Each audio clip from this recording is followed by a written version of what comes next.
Hello, it's the Coaster Quiz. I'm finally back after long midterms, and today I'll be ranking all the coasters at Dorney Park, which I finally went to for my first time, summer of 2018, and I think it has a very, very underrated coaster collection. So now I'm going to get right into the ranking with the worst coaster at the park, number 7, Woodstock Express. There's only 7 on this list because Stinger I did not get the ride, and there are only 7 currently operating. This coaster is just one of those standard Zamperla Kitty coasters that I actually find a little bit jerky and not very comfortable whatsoever. I've ridden a bunch of these, like this one at Great Adventure. Overall, not fun ride, not even a good kiddie coaster. Number 6 is the only other family coaster at the park, Wild Mouse, and I didn't really love the Mauer Wild Mouse. I much prefer the Mac ones. I thought the like the hairpin turns at the top, like right what you're seeing right now, they were okay, but it doesn't drop until like way later through the ride, and even though it's a decently steep drop, it's very, very small, and that's really unfortunate. Plus, it like braked, like there was probably like 5 or 6 brake runs during the ride, and they were all very uncomfortable, just like slam you into the brake run. I did not like that one bit. So overall, one of the weaker Wild Mouses I've ridden for sure.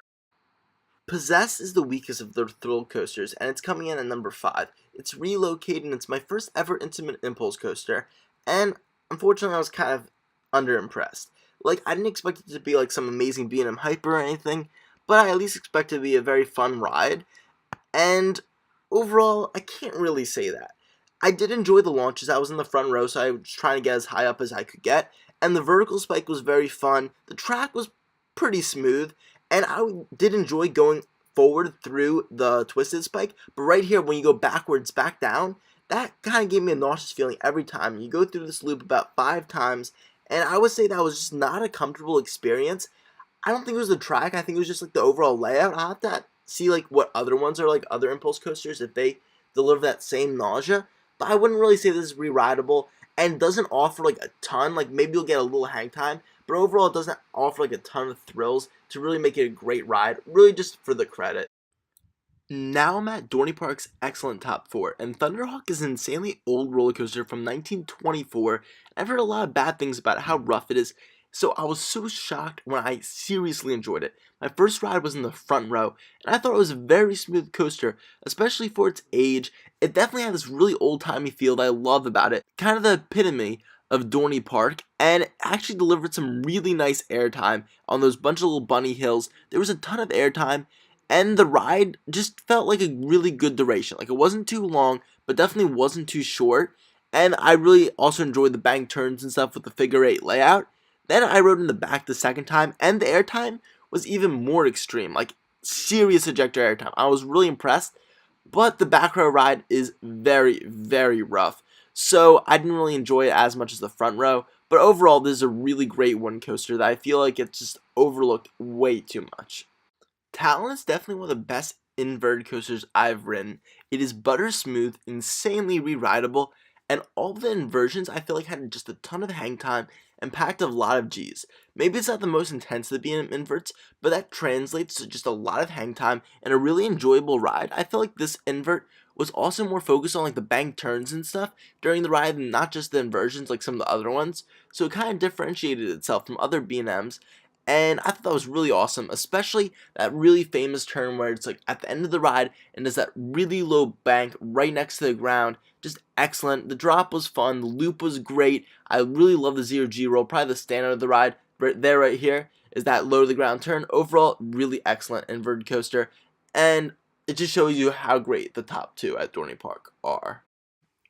At number 2, I have Hydra the Revenge, an amazing B&M floorless coaster, and these top 2 are some of my favorite coasters of all time. I've heard many aren't the biggest fans of Hydra, and I don't understand why. That JoJo roll right there is a just amazing start to the ride, easily one of my favorite versions of all time. And this drop is just awesome how it goes into the ravine, and is just really steep and straight, which is like the only straight drop for an B&M floorless coaster, because they're always the twisted ones, just like on Talon. The 0G roll is excellent. All these inversions pack a punch with the G's, plus give a ton of hang time, just like Talon. I think it's completely butter smooth. I love the weird warped Cobra roll as seen here. Every inversion on this feels like it just perfectly fits in the ride. It's very unique. It even has the airtime hill right here that actually gives floater airtime, which is really crazy. And this is just an excellent roller coaster, so unique and different. I love it. It packs in a ton in a short amount of time. Super intense, but super re-rideable. Both times in the front row I rode this. Butter smooth, excellent ride. And finally, of course, number one is Steel Force, the iconic Morgan Hypercoaster. And this is really a great ride. I didn't know what to expect because I've never ridden a Morgan Hyper before, and I really did enjoy that drop. It's not the most intense one, but you do pick up some good speed, and I love the tunnel you go through.